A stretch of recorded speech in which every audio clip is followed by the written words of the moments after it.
खुशी की जगह मातम छाया हुआ है। 21 तारीख को लगन जाना था, उसी टाइम हमारे पापा की डेड बॉडी यहाँ पे थी। मेरे पापा को न्याय दिलाओ, उनको कड़ी से कड़ी सजा होनी चाहिए, तभी मैं इंसाफ मिलेगा हमें। उनके पैरों में अपनी पगड़ी रख दी, तभी उन्होंने रिश्ता करने से इनकार कर दिया। नमस्कार, मैं हूं आपके साथ श्रेया शर्मा और आप देख रहे हैं पंजाब केसरी टीवी। क्या आपने कभी शादी के कार्ड को सुसाइड नोट बनते देखा है? अगर नहीं तो आज हम आपको एक बेटी के लाचार बाप की कहानी दिखाएंगे, जिसमें एक बाप अपने जीवन भर की जमा पूंजी जुटाकर बेटी की शादी की तैयारियां करता है। जी हाँ, शादी भी कोई मामूली नहीं, किसी तरह भी वो बेटी के ससुराल वालों को खुश करने के लिए 13 से 15 लाख रुपए खर्च करने को तैयार हो जाता है। मगर लगन टीके से ठीक पहले वर पक्ष की ओर से मांग की जाती है कि 30 लाख का सामान लेकर आना, लेकिन बेटी का बाप इतना खर्च नहीं कर सका। समाज में इज्जत बनी रहे, इसके लिए बेटी के ससुराल वालों से मिलता है और जब वहां उसकी पगड़ी उछाल दी जाती है तो उसी बेटी की शादी के कार्ड पर लिख देता है सुसाइड नोट। देखिए पूरी रिपोर्ट।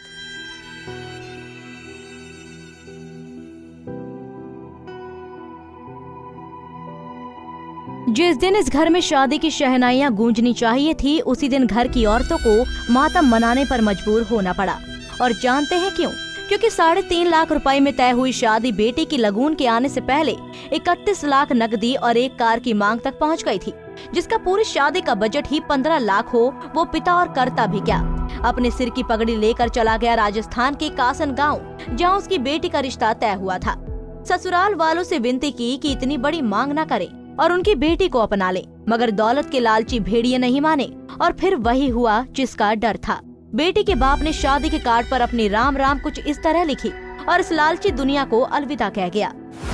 मैंने अपनी लड़की का रिश्ता रवि सुनील कुमार गांव कासन में कर रखा था। मैंने अपनी सभी तैयारियां पूर्ण रूप से कर रखी हैं। सुनील और उसका साड़ू पूर्व सरपंच अलियर गांव मामचंद ने मेरे को बार बार दहेज के लिए परेशान कर रहे हैं। मैं अपनी हैसियत के हिसाब से 13 से 15 लाख रुपए लगाने को तैयार था, किंतु सुनील, मामचंद, विनयपाल और मंजू देवी मेरे को बार बार परेशान कर रहे हैं, जो कि मैं इतना खर्चा नहीं उठा सकता।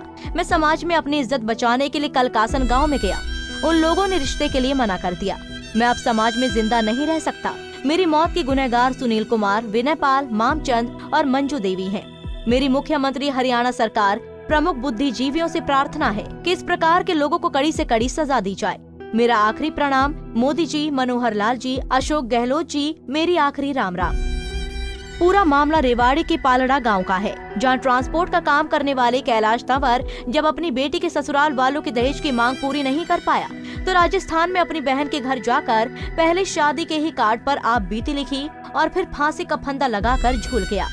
उन्होंने एकदम से मेरे पापा के सामने डिमांड रख दी। रात को 31 लाख रुपए और गाड़ी वगैरह की डिमांड रख दी। इतनी डिमांड रखने के बाद मेरे पापा ने उनके लिए हाँ भी किया, बट वहाँ पे मेरे भाई और मेरे मामा गए तो उन्होंने रिश्ता कैंसिल करने की बात कर दी कि इतना नहीं दे पाओगे तो हम ये रिश्ता कैंसिल कर देंगे, और ये बोल दिया कि लगन अपने घर पे ही रखना, नहीं अपनी बेटी को 25 को कहीं और ही शादी करना।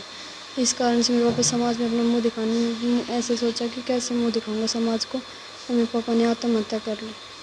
तो क्या मैसेज देंगे अपनी तरफ से समाज को? मेरे पापा को न्याय दिलाओ, उनको कड़ी से कड़ी सजा होनी चाहिए, तभी मैं इंसाफ मिलेगा हमें। क्या कहेंगे सरकार से?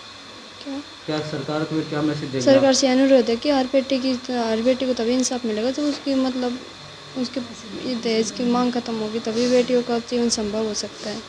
ये दहेज की मांग रहेगी तो कोई बेटी सुख नहीं। बता दें, इससे पहले मृतक ने बेटी की शादी की तैयारियां पूरी कर ली थी। घर में दहेज में दिया जाने वाला सामान अभी भी तैयार रखा है। शादी के कार्ड पहले ही छप चुके हैं। 21 नवंबर को जब बेटी की लगन ले जानी थी, जिसके बाद 25 को बारात का स्वागत भी करना था।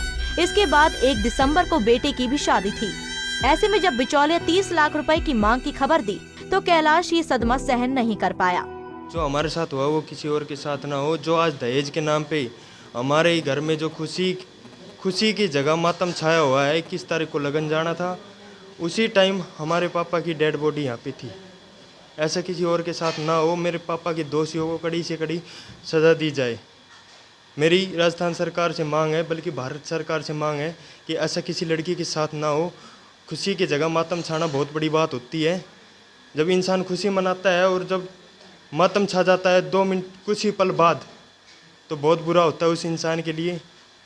ऐसा किसी और के साथ ना हो। मेरे मामा ने, मेरे भाई ने उनके पैरों में अपनी पगड़ी रख दी, तभी उन्होंने रिश्ता करने से इनकार कर दिया और मेरे पापा इस कारण आज इस दुनिया में नहीं है। किस तरह से मांग रखते थे वो? मांग उन्होंने पापा से रखी 31 लाख गाड़ी, ये मांग रखी। एकदम से इतनी मांग करते हैं और फिर हमारे पापा क्या कर पाते, कुछ नहीं कर पाए। तो आपकी भी बता हमारी आपकी भी शादी थी? हाँ, मेरी 1 तारीख को शादी थी, 1 दिसंबर को। जीजी की 25 नवंबर को शादी थी, 21 को लगन जाना था। वो सब ख़त्म हो गया कुछ गंदे इंसानों की वजह से। आज हमें हमारे पापा को खोना पड़ा। हम चाहते हैं किसी और के साथ ऐसा ना हो। बिचौलिए के मुंह से दहेज की मांग बढ़ने की खबर जैसे ही कैलाश को मिली, वो अपने बहनोई और भांजे को लेकर बेटी के ससुराल पहुंच गया। इतना खर्च ना उठा पाने की बात कहकर वर पक्ष ने उसे लौटा दिया और कह दिया कि अगर इंतजाम ना कर पाओ तो लगून लेकर मत आना। ये शब्द शायद किसी भी बाप के लिए जहर से भी ज्यादा खतरनाक थे। कैलाश अपने घर से निकल पड़े और राजस्थान के बूढ़ी गांव जाकर अपनी बहन के घर फांसी लगाकर आत्महत्या कर ली। उनकी जो शुरू में डिमांड थी वो 3.5 लाख और एक गाड़ी की थी। उसके बाद कुछ दिन बाद जब हमने गुठी वगैरह पहना दी, बच्चे की शेरवानी वगैरह कर दी, उसके बाद उनकी डिमांड 5.5 लाख की हो गई थी। तब भी हमारा भाई सहमत था कि हम 5.5 लाख रुपए आपको देते हैं। उसके बाद उन्होंने और डिमांड बढ़ाता गया। वो डिमांड बढ़ाते हुए चले गए, भाई यहाँ बढ़ता गया, जैसे तैसे करके उनकी समस्या और बढ़ती गई। जब 20 तारीख का टाइम आया लगन का, तो भाई ने सब कुछ रेडी कर रखा था और उनके 5.5 लाख रुपए भी उनके पास सब कुछ तैयार था जो उनकी डिमांड थी। उसके बाद भाई को 20 तारीख को फ़ोन आया कि हम तो 11 लाख रुपए लेंगे और ये रिश्ता तभी करेंगे। तो भाई बोला ठीक है, हम आपके पास आते हैं, बैठ के बात करेंगे। ठीक है, भाई सुबह चला गया उनके पास, तो उनकी आपसरी में हुई, सारी पूछताछ हुई।